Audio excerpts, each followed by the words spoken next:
the last 5 years I saw a real need. Everybody's talking about up pressure and down pressure when they're going through the fields.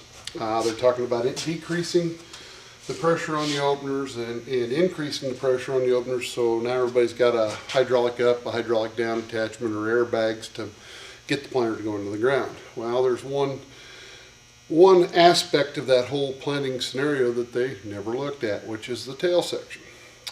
We have been stuck with this style of tail section. This is a swing arm with an underslung spring for the last 30 some years on these planters. Not saying it's a bad deal, but it's not a no-till planter until we add some different attachments to it to make it a no-till planter. This planter was still designed for conventional tilled ground. What we have is the original swing arm. We have about 4 inches of travel.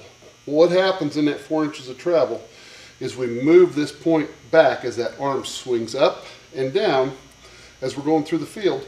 The pitch, the point of contact on your wheels, toes out and toes back in. This is about max travel up on the deer setup, and notice how we're about 2 inches apart at the fours. Okay, now move that wheel up to about transport mode. See how the wheels come in? Your contact patch changes. Now if we go back down, it gets wider. That's what I mean by those two wheels are always fighting for dirt in there against each other, and that causes a lot of hop. That row unit likes to bounce at the back. So when that starts hopping, we're not doing a good job of closing that seed V. By doing the parallel linkage, we float over stuff. We don't sit there and bounce and hammer. We're still closing the seed V. We're not doing this all the time back there, up and down, you know, hitting rut balls and stuff. You can kind of see it here at the back where your contact point comes forward. My hands aren't moving. So you can see how much wider it gets, the contact point.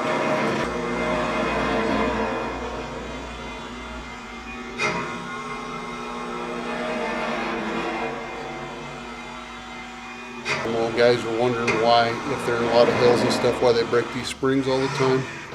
It's that simple fact that they're bottoming this thing out and they're carrying the weight of the planter row unit, and sometimes the weight of the whole planter on this tail section. Plus, when we start cranking our down pressure on, because we don't have a reduced inner diameter tire here or other things when we're doing no-till, we have to crank our down pressure down to get that seed V to close. We have about 2 inches of travel here. We set this as in-field conditions where this is level. In the field, we have about 2 inches up and we have 2 inches clear down. You know, we're not maxing the spring up. This spring is getting pretty well stretched, and I only have it in the first hole of adjustment on here, okay? What you can see is that's actually creating a lot of updraft on this planter row unit because it's that perpendicular arm swinging in and up and down. I've been messing with it for the last 5 years, thinking how I'm going to do this, and we come up with a 4-bar linkage for the back, which is what we call our 4-link closer. It's new for 2016. I've had it on my planter for the last 2 years. I run a white 8000, and I've been running it on there. I've been planting corn 2.5 inches deep. We don't farm the nicest of ground. We have some rather poor soils that when we get a lot of rain, it tends to wash out. So I don't use trash whippers. I know trash whippers have their place, and where we're out here where we don't get that much rainfall, I don't like them because I open that soil up and we disturb it so much that we lose moisture right there. So I run just a colder out front. What this has done is this has allowed us linear travel, 8 inches, 4 inches up and 4 inches down off of center. And if you watch this work, we've added our G2, our walking beam underneath. So if we get a root ball that comes up to this wheel, holds this wheel up, we're still closing with that wheel. And this thing moves linear, it moves parallel to the ground, it moves straight up and down, just like your parallel linkage up front. So it's not pushing up, we're not running that spring, we're in the first setting, and with that thing going clear up, which we're not even to the max of our travel on it yet. We're not springing that spring, we have less down pressure on that system, and we're closing. And even in 2.5 inch deep corn, straight no-till with a colder out front, I never had to move the down pressure setting from the first hole. Now, I know that's, we have lighter soils out here, we get into some heavier type soils, we might need to increase it some more, but we don't have the updraft with this row unit as we do with this one. And the other thing, by adding that walking beam underneath, with this one here, if we get a root ball that comes in here, hits this wheel, picks it up, both wheels are out of the ground, off the ground. They're not closing that trench up, so you've got to skip there where there's nothing. And like I was saying earlier, out here where we farm over terraces, we farm through washouts, we farm through swells. And this section here, when we would go open over terraces or down at the bottom of the terrace, we were either over covered or not covered at all. Even at 2.5 inches, the corn would be laying there open, and the birds and the mice would come along, pick it up, boom, you were done. There was a blank spot on top of the terraces. Or at the bottom, we were putting it in so far and putting so much dirt over it that it wouldn't come through it. So with this setup, last year we planted milo and soybeans with this. I went through 260 bushel irrigated residue corn. It was right around 190,000 population that we put down. We got 189 up. But we got the flow of trash through this thing. I cut across the rows. If we had a root ball that ever come loose or anything like that, or stalks, it would walk over it, still close the seed V up, and still get our seed to soil contact, and still let that trash stay right where it was at, even if it was cut.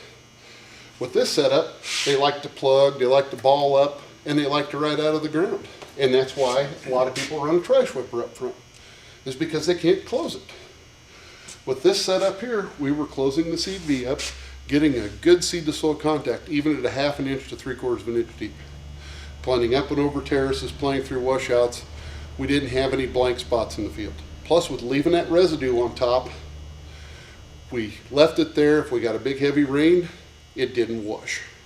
And that was the other nice thing about this and running no-till. If we'd run trash whippers and we got a 2 or 3 inch rain, you had to washed out long rows going over the hills and stuff. With this, we just didn't have that problem. But this 4-link closer, the nice thing about it is the wheels stay constant. The pitch never changes like it does with these. When that swings out, when it comes up, your planter goes into the ground, it gets wider. It tries to pull more trash, more dirt in. That's why we see a lot of bearing problems with these, a lot of broken housings. Not necessarily with our wheels, but with these tires. Okay, we have a lot of bearing problems and stuff with this because those two wheels are fighting for ground with each other there. If we get a little stalk up, then boom, they're not closing at all. With this setup, if we get a root ball that comes through here on this side, the front side still closed it. Or if we get one up here, the back side still closed it. Hence that walking beam motion, we just travel through the field. And with the 4-link above it, then we have that extra range of motion with that up and down with that wheel, and we're not sticking very much further back. We have different attachments that we can put underneath this. This is our G2 fertilizer arm we've been selling for the last 6-7 years. Underneath that style tail section over there, this is the first year that we're starting to sell it underneath the 4-link closer. And what this has given us is this giving us that terrain following action of the planter back there, because everything, when guys are planting, there's nothing 100% smooth out there. And this allows us, this gives us 2 axes of motion. This gives us the up and down to follow the contours, and then it gives us that walking beam to walk over stuff if we get any trash, any root balls, anything like that in there, and still be able to close the seed. We have a walking beam also now with no fertilizer on it. We've got a walking beam coming out with 2 fertilizer discs behind it for 1 on each side of the row. And then we also have where we can put the wheels right back here across from each other if a person wants that. If they're in some tilled ground, but they have some washouts and stuff that they want to go through, it'll still close it up. It's real easy to install. This is a 7300 John Deere row unit. It bolts right up from the bottom, 2 bolts, real simple to install. We're not, causing any gauge wheels, any problems like that. We have enough clearance here. And this is just the Deere planter. We've got a new one out for the Kinsey. We've got the one on the International 800 clear up to the 1250 now. We've got it for the white 8000. We've got it for the white 9000. Coming soon, we'll have it for the old 7200, 7100 Deeres, 7000 Deeres.